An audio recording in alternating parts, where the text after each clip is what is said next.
ഇന്ന് നമ്മൾ നോക്കുന്നത് കൊറോണ വൈറസിനെ പറ്റിയിട്ടാണ്.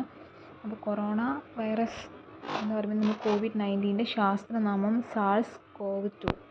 അതുപോലെ COVID-19 സിംഗിൾ സ്റ്റാൻഡേർഡ് RNA വൈറസാണ്.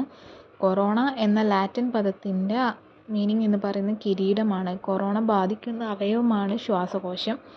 ആദ്യമായി കൊറോണ റിപ്പോർട്ട് ചെയ്തത് ചൈനയിലെ വുഹാനിലാണ് 2019 ഡിസംബർ 31-നാണ്. ഇന്ത്യയിൽ ആദ്യമായി റിപ്പോർട്ട് ചെയ്തത് തൃശ്ശൂരാണ്. പിന്നെ കൊറോണ ഡിറ്റക്റ്റ് ചെയ്യാൻ വേണ്ടി യൂസ് ചെയ്യുന്ന ടെസ്റ്റുകളാണ് PCR ഉം നാറ്റും. PCR എന്ന് പറയുമ്പോൾ പോളിമറൈസ് ചെയിൻ റിയാക്ഷൻ. അപ്പോൾ ആ രണ്ട് ടെസ്റ്റുകളുടെ പേരൊന്ന് പഠിച്ചു വെക്കണം. ഇന്ത്യയിലെ ആദ്യത്തെ കോവിഡ് മരണം നടക്കുന്നത് കൽബുർഗി, കർണാടകയിലെ കൽബുർഗിയിലാണ്. കേരളത്തിലെ ആദ്യ മരണം നടക്കുന്നത് എറണാകുളത്താണ്. പിന്നെ കൊറോണ എന്ന നഗരം കാലിഫോർണിയയിലാണ്. 2021 നവംബർ ദക്ഷിണാഫ്രിക്കയിൽ കണ്ടെത്തിയ വകഭേദമാണ് ഒമിക്രോൺ. ഇന്ത്യയിൽ ആദ്യമായി റിപ്പോർട്ട് ചെയ്തത് കർണാടക.